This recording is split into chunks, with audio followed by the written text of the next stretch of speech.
last week on the Al Nicoletti Show. Without further ado, let's welcome Tiffany to the show. Tiffany, hi. Welcome to the Al Nicoletti Show. What's going on, man? I need your energy today. You're like pumping me up right now. I would say in today's market, I would focus on the median home price by like school district or zip code and not just a common area, because when you stay within the median home price and below, you give yourself a lot more exit strategies in case something were to fall off. I just really recommend in a shifting market to be a lot stricter on your buy box, and you can even go down to the neighborhood, not just the zip code. I think you've talked about like the 11 different types of marketing strategies. How important is that in this kind of market, and what should investors focus on right now with marketing? We have a marketing ROI calculator, and it says, hey, if my goal hypothetically is 100,000 a month and I land on average, one of 20 leads, it'll plug in a few different variables and it'll say, hey, if you want to make 100,000 a month off of this channel, you have a data-driven answer that says you should expect to spend XYZ, you should expect this cost per lead and this ROI if you move forward with this. And that then gives you clarity and confidence around what to spend, why to spend it, and where to spend it. I love this whole process. I think this is great. I think a lot of people can learn from this. And when we start thinking like this of how do we leverage people, how do we leverage exit strategies, how do we leverage other people's money, how do we leverage systems and KPIs, that's when we can build what we call a self-managing company. That's when you stop wearing all the hats. You got into real estate to do what you want, when you want, with whoever the hell you want. And you can't do that without using leverage. It's in the battlefield of trying to get these deals, and you're trying to do these things every single day. So you really need to hone in on those skills. Tiffany, hi. Thank you so much for coming on the Al Nicoletti Show. All right. Thanks for having me on.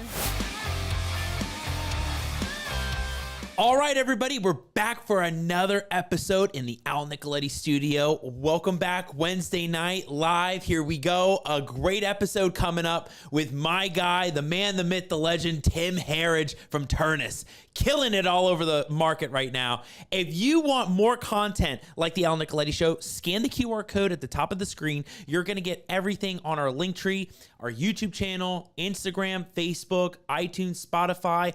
Follow us, get the show. And for those that are doing deals out there, especially in that Florida market, we are doing things on probates, partitions, quiet titles, and we're going to be rolling out some new series where you can get more value from a lot of these curative title deals. Stay tuned, subscribe to the podcast and the show and the episodes, because you want to get more value from this. Well, we are live. Again, another episode on the Al Nicoletti Show. I'm ready to roll. I can't wait to showcase my guy Tim on the episode tonight. So I got my pen, I got my paper. We're ready. So let's rock this thing. Hey everybody, my name is Al Nicoletti. I'm an attorney here in Florida, and welcome to the Al Nicoletti Show, where I bring on real estate super investors, rising rock stars, movers and shakers, and leaders of clubs in their communities that educate, entertain, and inspire all things on Florida real estate. And we will always bring the best in the game on how you can take your company to the next level. On my show today, I got the man, the myth, the legend. We got him on the show, Tim Herriage. I love this guy. Met him at the conferences, and he's in Family Mastermind, and I always see him speaking on stage, and the guy brings so much energy, so much value. And when it comes to entrepreneur mindset, getting into the market, he is the guy you want to listen to, especially when it comes to doing deals, getting these loans, what to pay attention to with these interest rates, and how to do deals efficiently. So let's bring him on the episode. Without further ado, Tim Herriage. There he is. We got him. What's up, Al? I'm ready for you, brother. You just got to put this in the previously, last week on episode after me. Whoever you are, you will not do better than me. Sorry, don't even try. There you go. No, man, that's cool. Thanks for having me, dude. I'm glad I finally made it.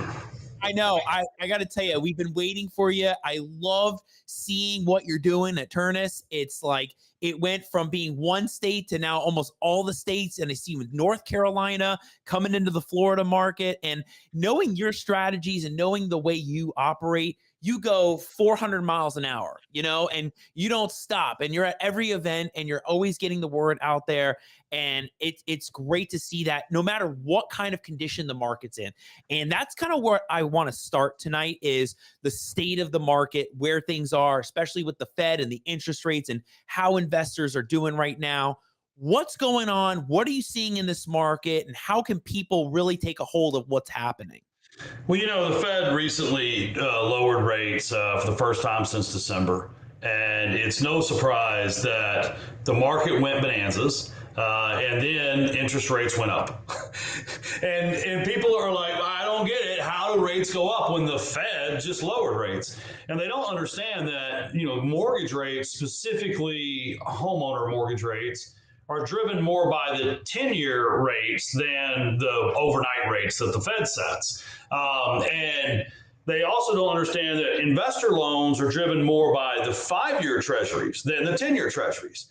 And with every little change, I've been saying this for a couple of years, sometimes, most of the time, good news will actually be bad news, and bad news is good news, right? And we live in this strange time. If unemployment goes up and the cost of things go down, that's better, right? For the long-term interest rate environment.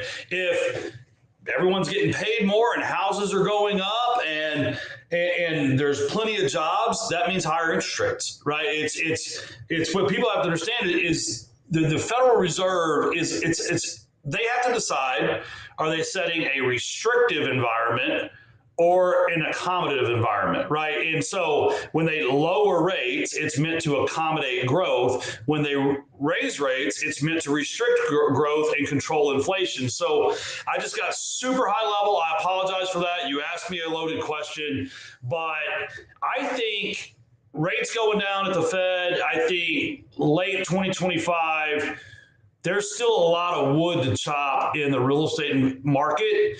Inventory levels are now over 2019 levels. So we're back to real world. We're pre-COVID now.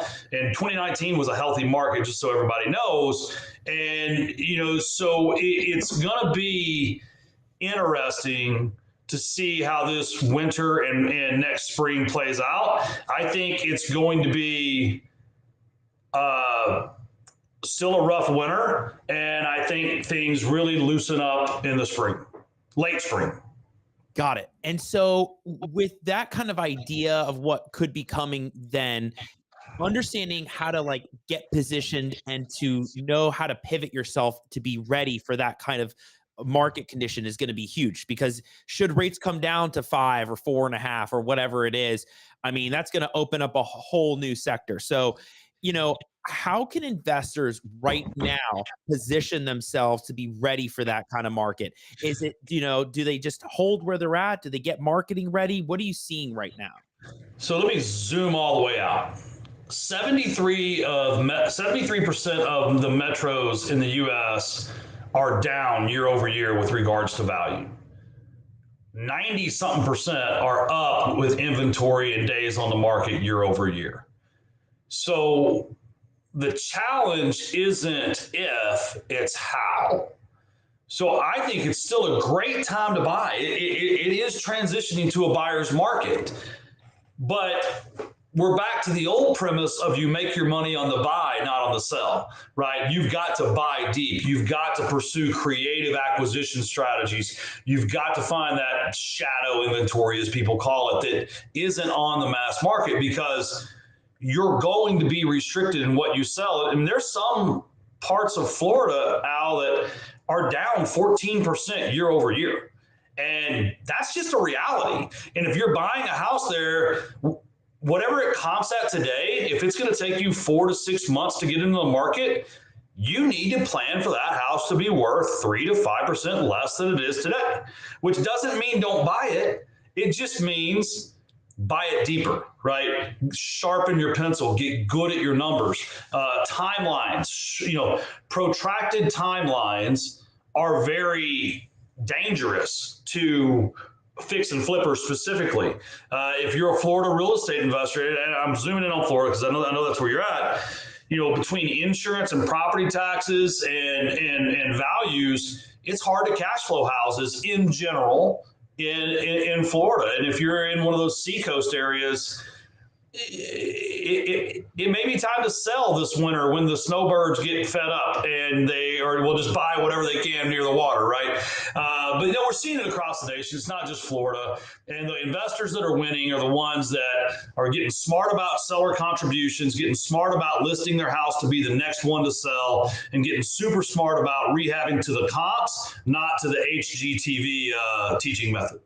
Yeah, right. Because there was so much influence from that. So people were using that as the model where you can actually be a little bit more frugal on your end with doing the rehabs. And, there's different ways you can structure it that way. But like you're saying, Tim, I mean, let's call the market what it is. Cape Coral. I mean, Cape Coral has been named as one of the ones that dipped down the most, right?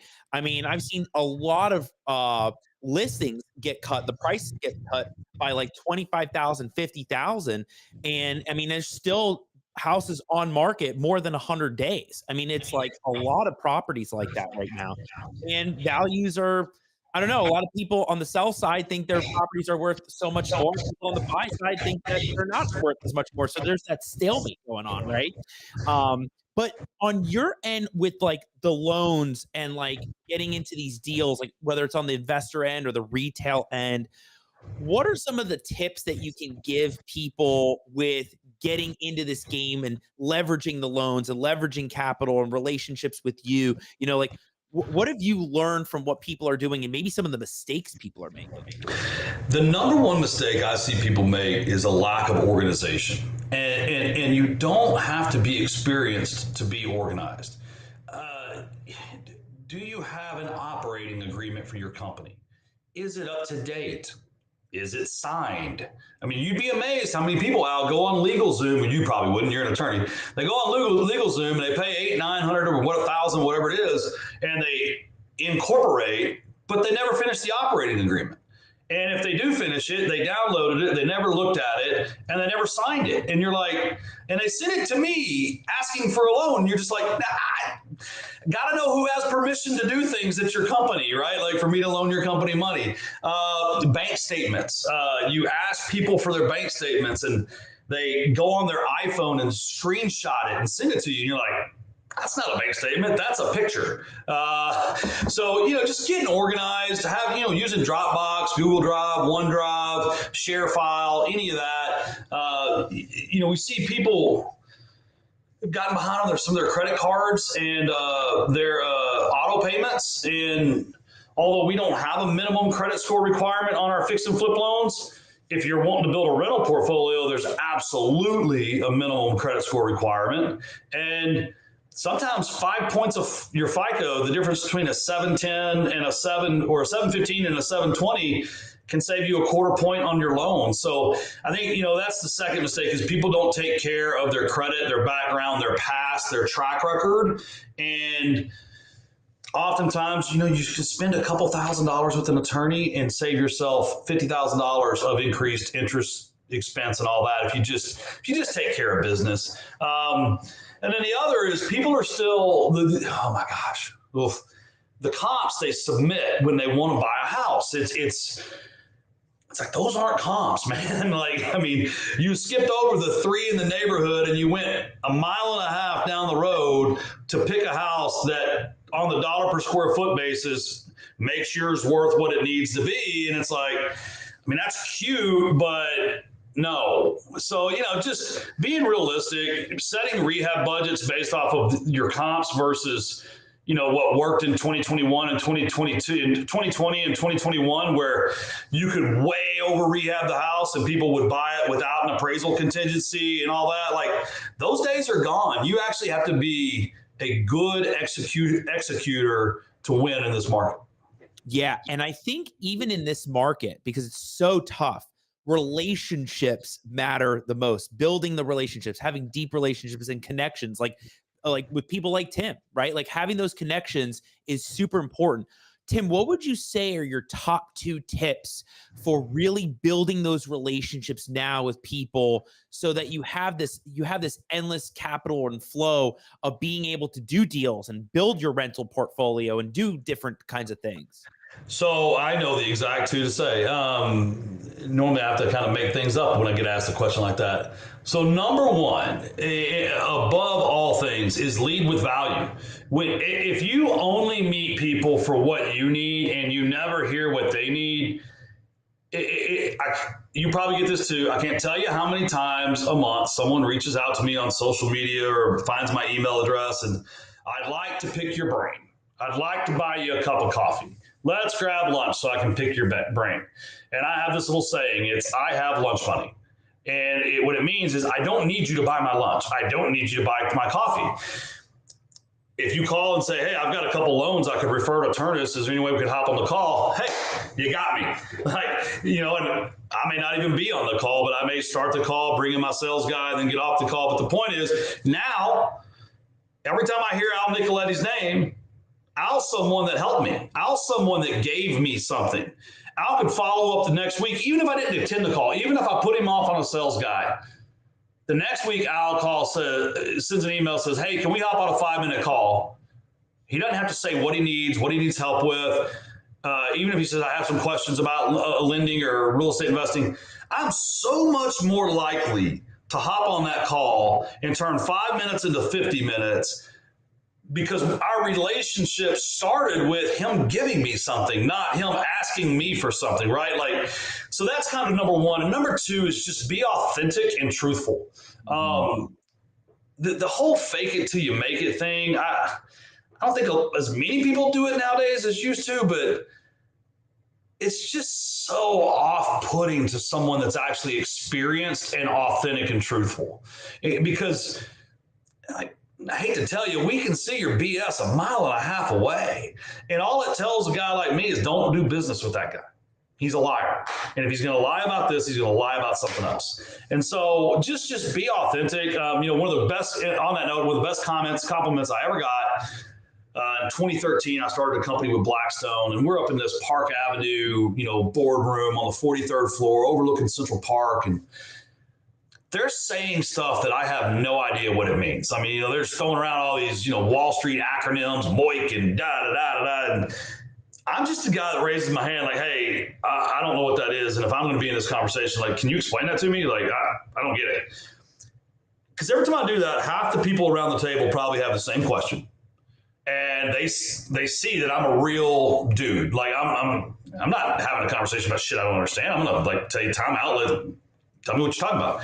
But then the COO at the time pulled me aside. He goes, Tim, the thing I love about you is you never have to guess where you're coming from. It is just super clear. And people gravitate towards that because if I tell you what I think, it's what I think, it's what I believe. It's not made up. It's not fiction. It's authentic. And if you don't like it, that's awesome. I don't need you to agree with me. I'm not trying to impress you. And so number one is lead with value. Number two is be authentic. And I know, and I love how authentic you are, Tim, because the one time I saw you speak at Ricardo Rosales' Real Estate Entrepreneurs event, so raw and true and straight shooter. Even Mike and I have talked about that speech a lot of times because it's you just speak from the heart. You're just authentic. And I think a lot of people really need to have that and just be yourself, right? Be yourself when it comes to these relationships. And some people just, who knows, right? And it's really about being that giver to people, right? Like you talked about, that being that giver is something that it comes to some people right away, right? And so building relationships is so important. Let me ask you this, Tim, because I think that we've talked about the external market. We've talked about where things are at. I also want to know about Ternus, right? You went from where you were at to now growing this company. And I just want to look to the internal part of your business. What makes you and your company different and stand out? What is that secret sauce that has really made things tick at Ternus that's been different from the past? So I believe in the power of the small business entrepreneur. It's literally taken me from a guy out of the Marine Corps with nothing to I've lived a life most people could only ever dream of hoping for. And I'm still on the board at RCN Capital. I love the folks at RCN Capital. Jeff Tesh is a dear friend, and I'm still actively involved in growing that company. RCN Capital is, if you're out there and you're a mortgage broker, you should definitely reach out to RCN and get to know them. They're the number one wholesale originator for mortgage brokers and correspondent lenders in the nation.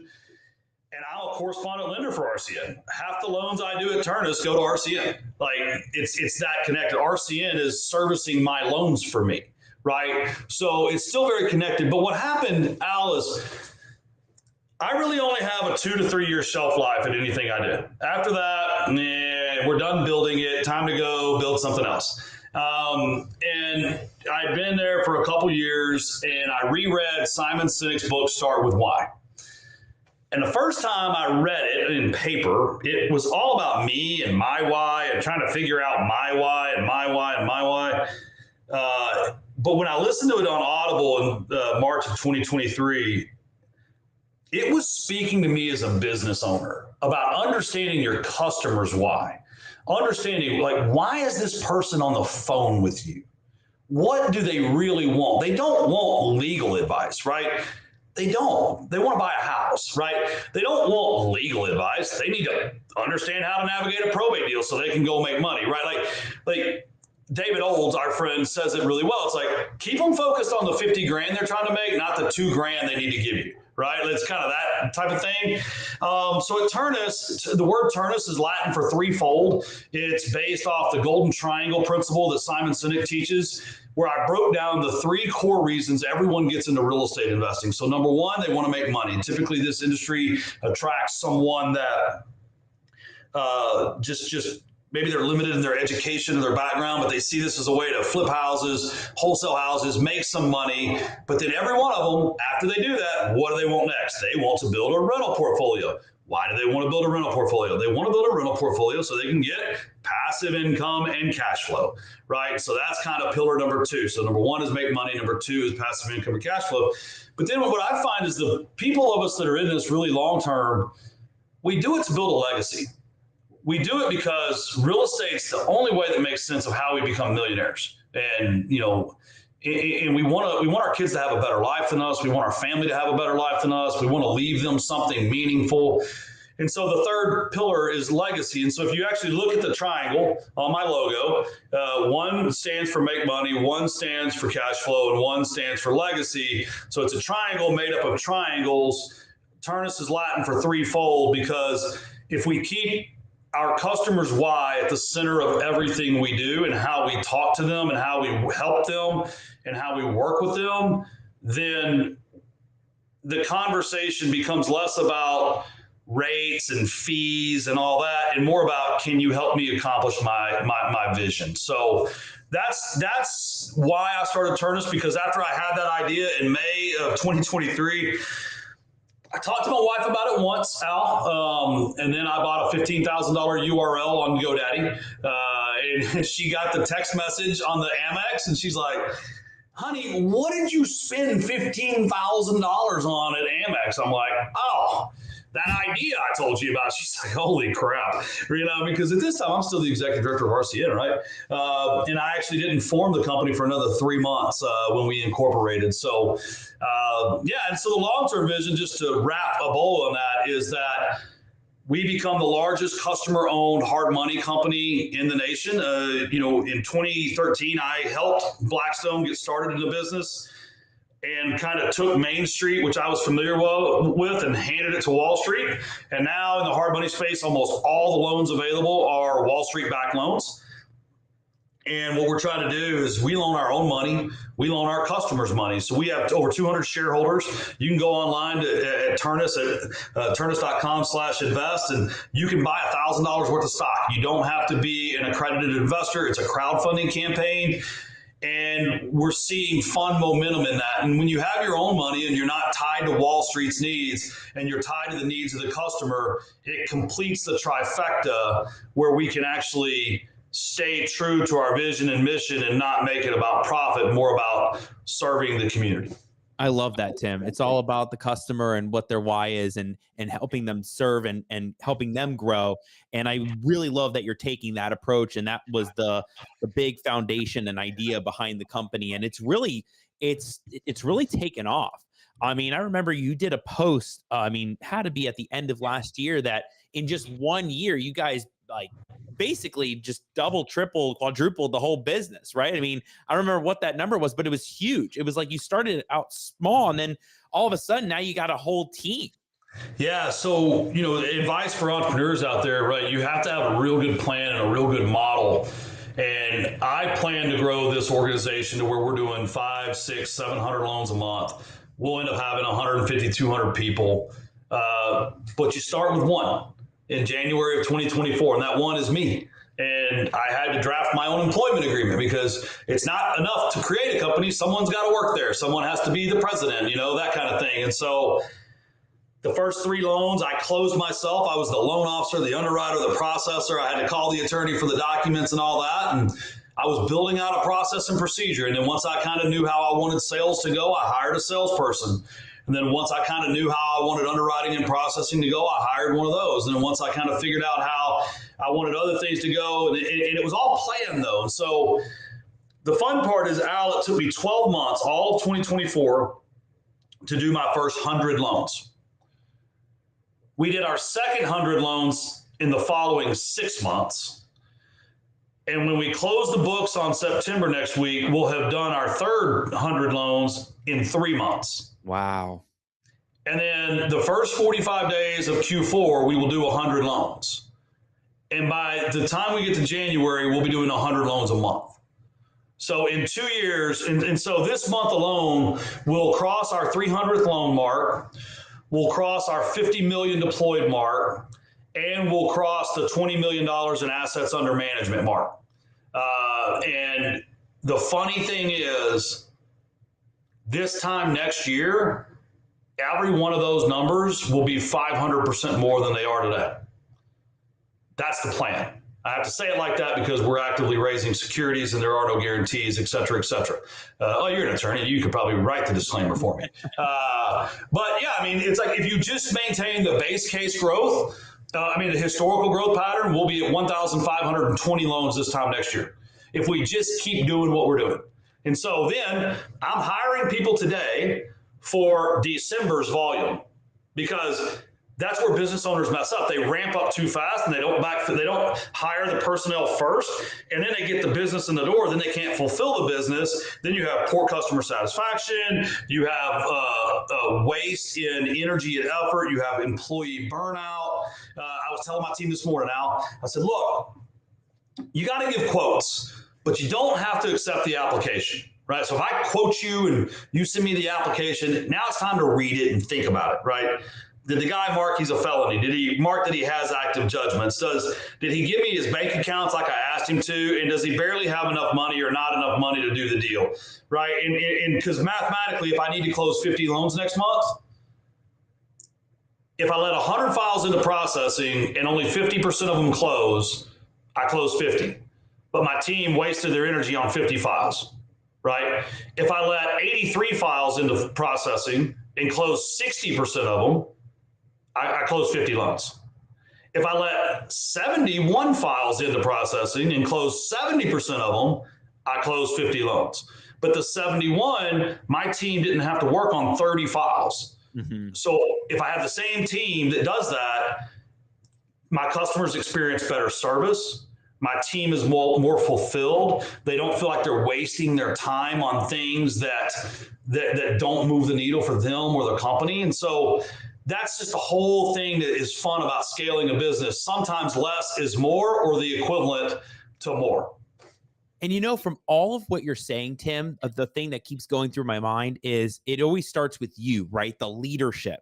Like this is something you've talked about at different conferences and Ricardo's event, the leadership quality. I mean, you were in the military. So, what that takes. And thank you for your service for that, because you know what it takes to have that kind of leadership. So it starts there, but also it takes that vision behind where this company's going. And so what I hear you saying is, having these goals that you're really setting with the team, like what you're saying is we're going to have these 100 loans in these amount of days. It's not, oh, maybe we'll have, no, we're going to have. And so it's that kind of wording and mindset that you use with your team that inspires them. Are you having a lot of the goal setting and training like daily or weekly with your team to like push them to that level? Like, how are you getting there? Because that's the vision, but the execution's the next part. So one of the best things I ever heard at a conference speech was this guy named Brian Dodge, and he said, be an eager learner, right? And it's why I can literally turn to my left. This was not planned. And there's a book here, Turning the Flywheel. It's based off of Jim Collins' Good to Great. This is the topic of our leadership meeting next week, because now that we're hitting scale, the flywheel talks about only do things that build momentum and compound, right? So as a leader, I need to focus my leadership team, my C-suite, on how to manage their priorities and their team's priorities. And so here's the super secret trick that no one knows. This was not my idea. Okay. I have a CEO coach and I meet with him every 2 weeks. I got a CEO coach that has already taken companies in this space public, right? Because why not copy someone else's success? And so he's helping me plan my annual planning meeting, because I've never run a company over 50 people. And that's about where we're at today.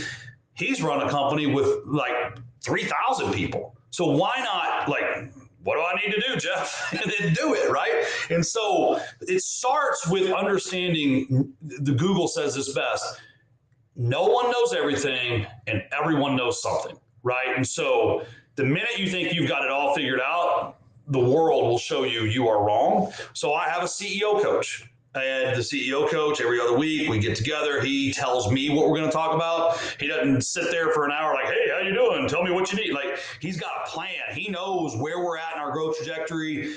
He knows what I need to be doing next. And then he lights me on fire, right? And then I do the same thing with my leadership team. And when I have a problem with my leadership team, I call my CEO coach. Hey, how would you handle this? He's like, do this, this, and this. And it's very...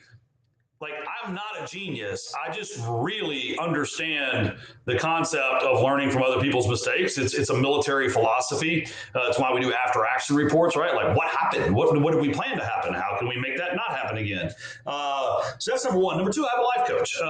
When I first met you, you were a lot more of you than you are today, right? But then you got really serious about yourself. And there was a point earlier this year where I got to the highest weight I'd ever been at. I'd let the stress of this job and the startup environment and all that just really consume me. And I knew I could do it, quote unquote, on my own, but I knew the odds of me being successful were much higher if I got Cole Taylor and his team involved. Mm-hmm. And now I've got Aaron that texts me every day telling me, hey, I looked at your food log. It's not complete. And then he calls me names. And then, I go fill in the food log, right? Like, little things like that. But part of that, I know I'm getting way off topic on you, brother. No, we're listening. I'm glued on you right now, Tim. Part of that was like last week, he says, hey, man, I think you're trying to do too much. Like, you want to get your health in order. You want to get your spirituality in order. You want to make this big business. You want to stay focused on your marriage. You want to be a perfect dad. What about you? Like, he really just kind of hit me hard, right? Like, and so just making changes like that, implementing, have you read Dan Martell's book, Buy Back Your Time? Yes.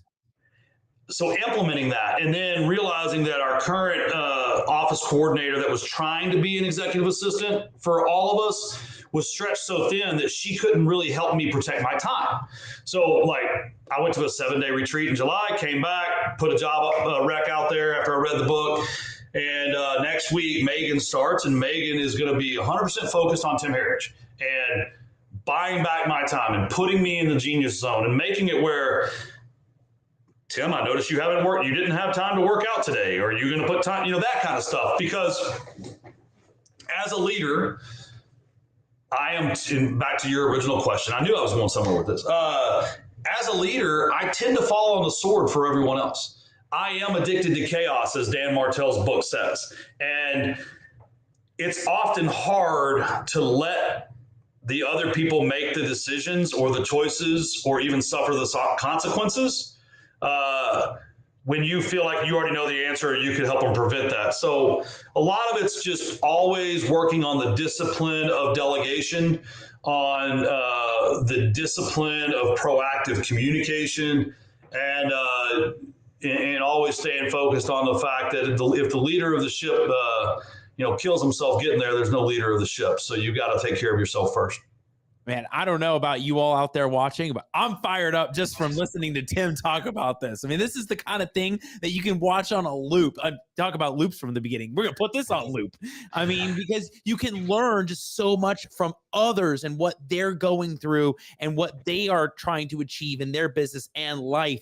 And we can just learn from all this, Tim. I mean, this is super valuable, super great stuff that you're dropping today. Absolutely love it. And, one thing I do on my show, Tim, I do a segment called Signature Questions, just a series of 3 questions. I always ask different ones for each guest. And for you, what is one of the software systems that you use, that you leverage, whether through your business or whatever you're doing with Ternus, like that helps you guys be efficient? So can I give you 2, please? 2, yeah. We'll take 2.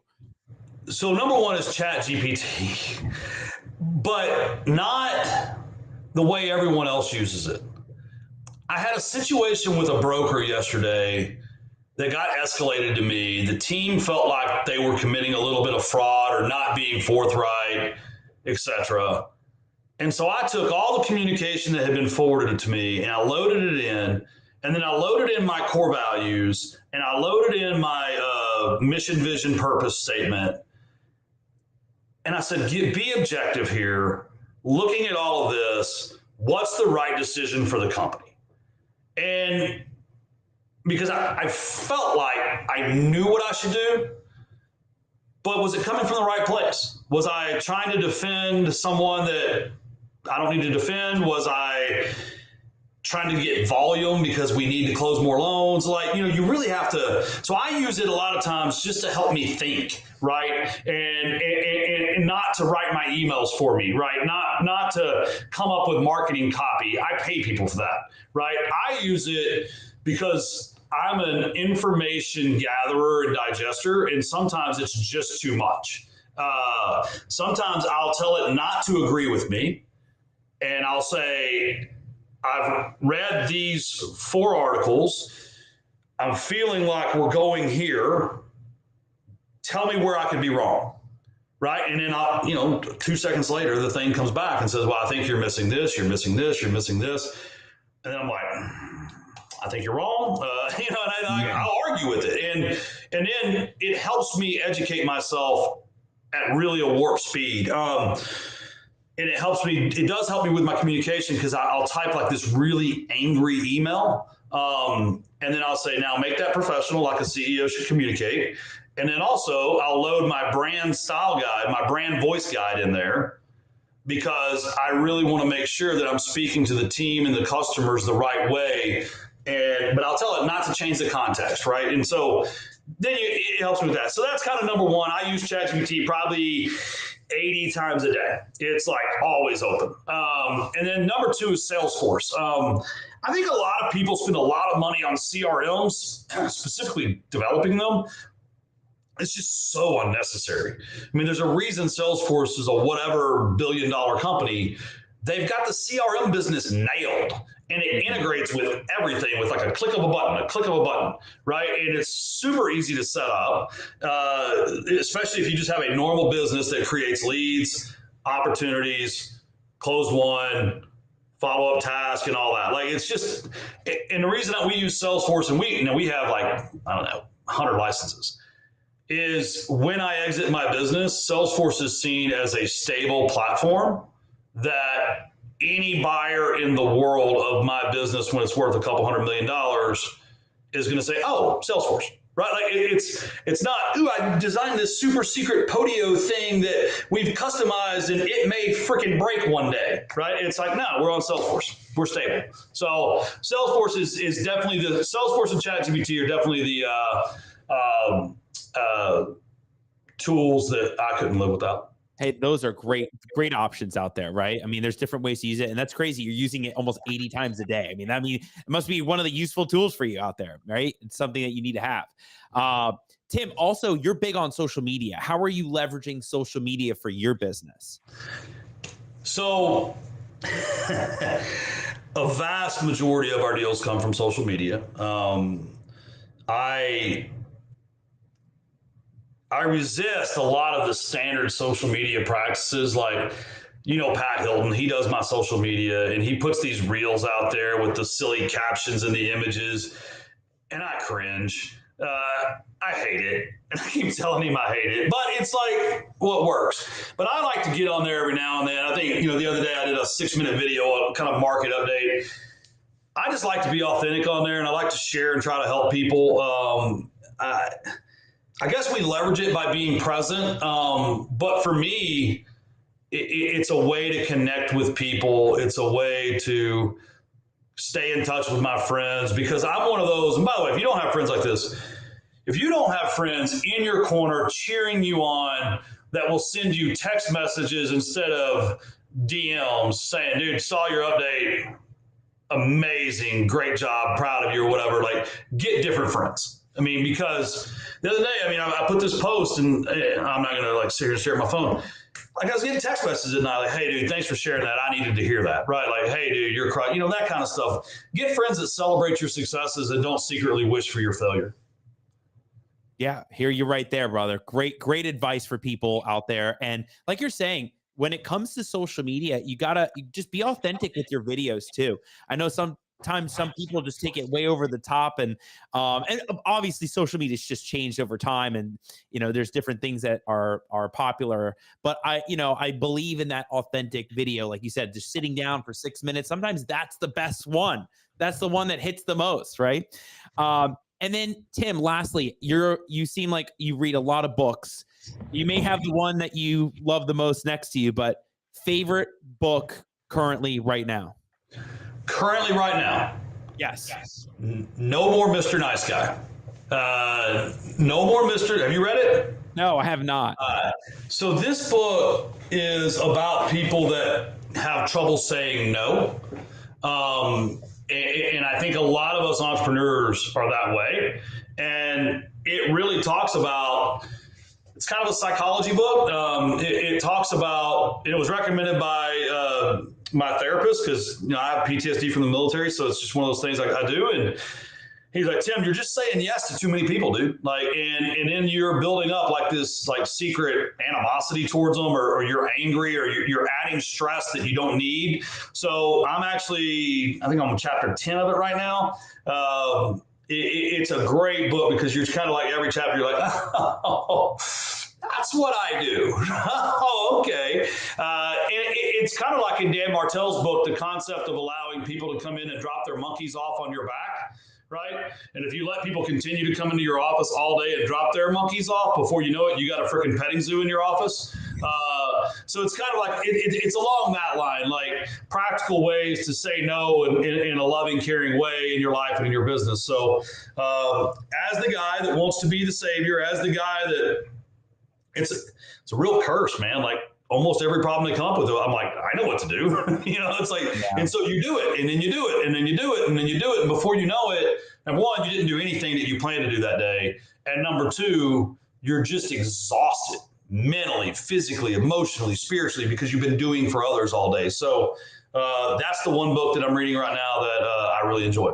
Well, I think we all got to check that one out, because that's huge for business, right? And huge for anything in life, really. That applies for anything. So great. Thank you for sharing that. And Tim, love what you're doing. Love hearing this. This is what we wanted. This is what we got here. And thank you for really sharing how your company's doing and what stands out differently and where the market's at. I think great golden nuggets for people. As I do at the end of my episodes, Tim, I do a segment called Final Words, Final Thoughts. Any lasting impressions or anything that you want to give back to the audience for the final moment? So final words, final thoughts, Tim Herriage.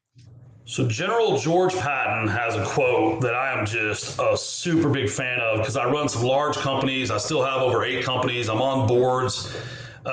An imperfect plan violently executed today is better than a perfect plan next week or tomorrow, or whatever he says. The whole point is, if you think you see something, go after it, and go after it like with everything you've got. Ternus is my 17th startup. Half have failed. A couple have one's gone public. A couple I shut down because I hated them after I started them. This one I'm pretty sure is going to go public or exit at big multiples. But if I'd waited for everything to be perfect, we would not be where we are today. So that's the parting thoughts is whatever you're feeling today as a listener, as an entrepreneur, as an investor, as whatever you do, go do it. Just do it to the best of your ability. If you make a mistake, I promise you, it will only prepare you more for the opportunity of tomorrow. Well said, Tim. Love it. Tim Herriage, you're the man. Thank you so much for coming on the episode today. And I'll be seeing you soon, hopefully at Family. And keep crushing it out there, brother. We're rooting for you and cheering you on at Ternus. And hope you get those goals. You're going to get them. And it's exciting to watch you, Tim. Thank you so much for coming on. Thanks, man. Anytime. We'll see you soon. All right. Hey, everybody. You heard it from Tim Herriage. I mean, this is what we love, right? Somebody coming on the show like Tim and dropping some amazing value. He's such a giver, and he's talking about what's happening in the market and what's happening when he started his business and what he gets into when it comes to scaling and building out that business and what it looks like, right? The internal process and the external. Loved it. If you missed any of this episode, jam-packed, go back, check it out, watch it, rewind. And if you want more episodes on the Al Nicoletti Show, scan the QR code at the bottom of the screen. You'll find all of our content on YouTube, iTunes, Spotify, Instagram, you name it. We will see you next Wednesday night at 9 p.m. Eastern for another banger on the Al Nicoletti Show. I'll see you all then. Take care. Have a great night, everybody.